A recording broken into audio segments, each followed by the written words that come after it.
Hello guys, balik lagi di channel Leviate Movie.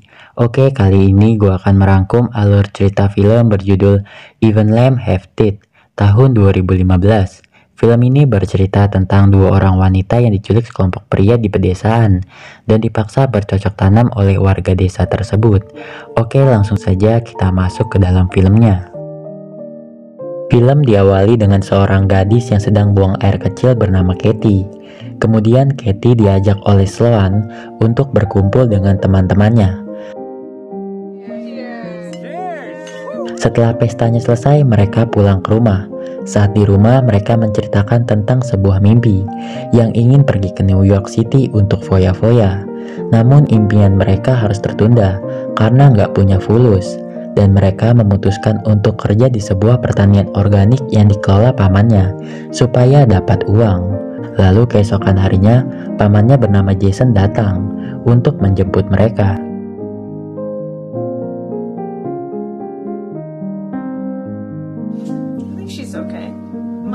Jason membawa Katie dan Sloan ke pemberhentian bus yang akan mengantarkan mereka ke tempat pertanian itu. Tapi sebelum berangkat, pamannya memberikan kode rahasia untuk berjaga-jaga yang harus mereka gunakan untuk berkomunikasi dengan Jason, seperti menggunakan kata Apple di setiap SMS-nya, dan kode itu harus diganti setiap hari.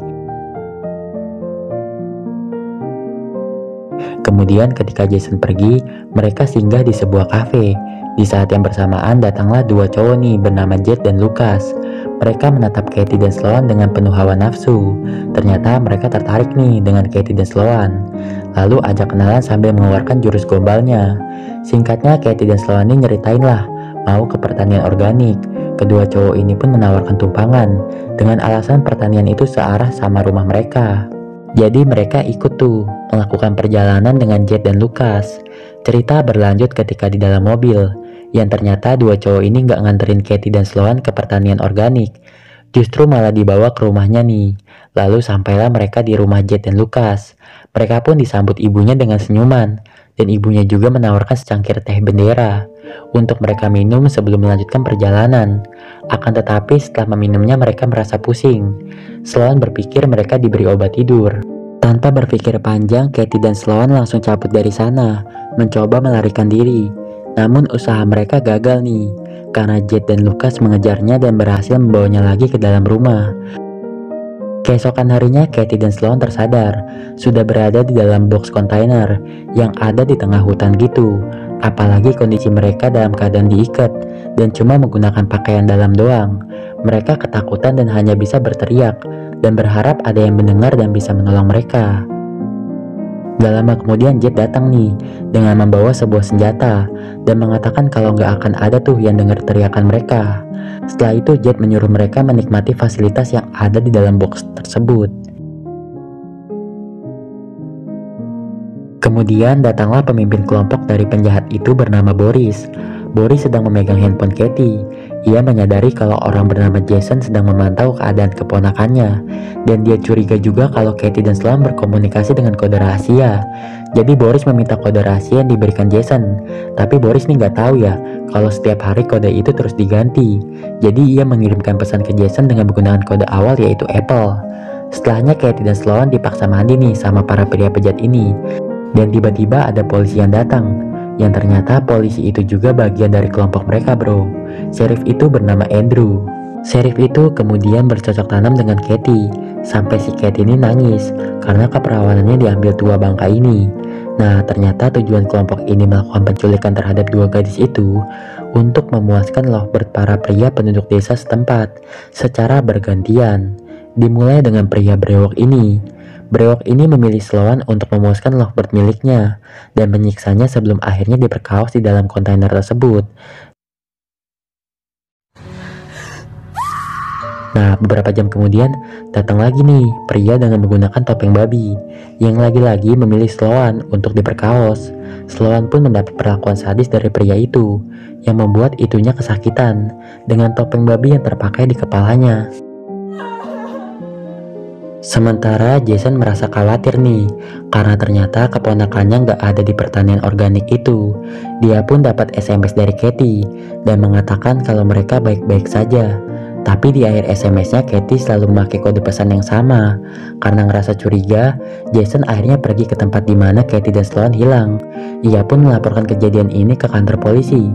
Dan ternyata orang yang bertanggung jawab di kantor polisi itu adalah Sheriff Andrew. Karena merasa keponakan diculik, Jason melaporkannya ke sheriff itu. Namun Sheriff Andrew menanggapinya dengan santai, kayak nggak terjadi apa-apa gitu, dan menyuruh Jason pulang beristirahat. Lalu mereka berusaha akan mencarinya. Jason menuju ke kafe yang diketahui tempat terakhir di mana Katie dan Sloan menghilang. Di sini Jason mendapat informasi penting dari pelayan tersebut kalau Katie dan Sloan sempat berbicara dengan dua orang pria dan dibawa dengan mobil pick up berwarna biru. Sementara di hutan, Katie mencoba menggoda si brewok dengan berpura-pura membuka bajunya. Tiba-tiba Katie membunuh brewok dengan sadis. Tak lama kemudian Sheriff Andrew datang dibuat terkejut dengan kematian si brewok. Ditambah lagi mobilnya dicuri oleh kedua gadis itu yang membuat Sheriff Andrew marah. Setelah berhasil kabur, mereka nggak sengaja bertemu dengan gadis lainnya yang mau diculik juga sama komplotan pria itu, yang membuat mereka balik lagi ke desa itu untuk membalas dendam. Mereka mampir sebentar ke toko perkakas untuk membeli peralatan tempurnya.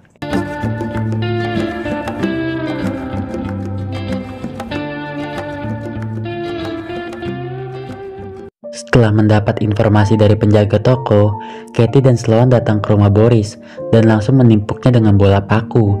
Lalu mereka menjatuhkannya dan memaksanya berbicara tentang pria bertopeng babi.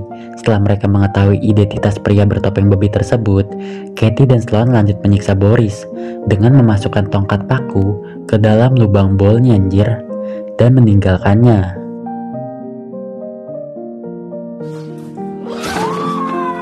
Mereka menuju ke target selanjutnya, yang ternyata pria bertopeng babi itu seorang pastor yang cukup terkenal di salah satu gereja di desa tersebut.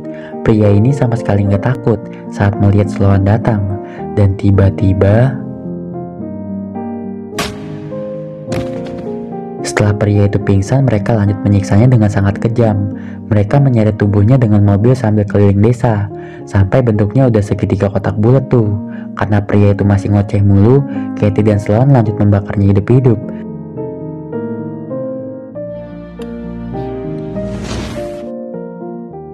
Di sisi lain, Jason ke kantor polisi untuk menanyakan info terbaru tentang Katie dan Sloan.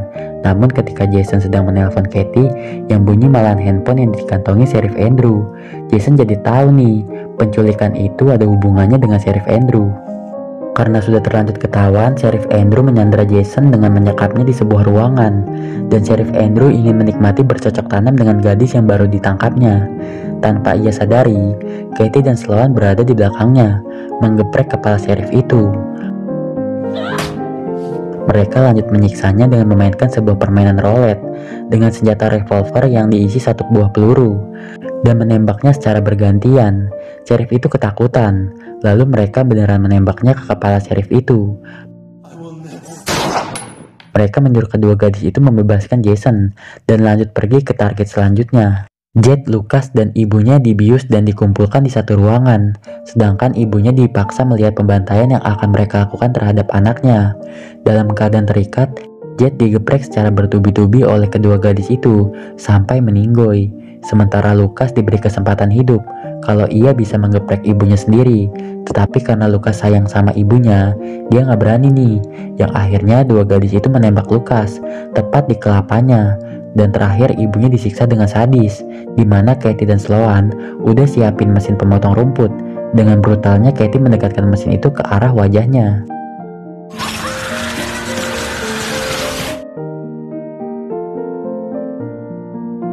Di akhir film, dua gadis itu kembali ke rumah dan akan melanjutkan mimpinya untuk foya-foya ke New York, dan film pun selesai. Jangan lupa like, komen, dan subscribe. Bye-bye.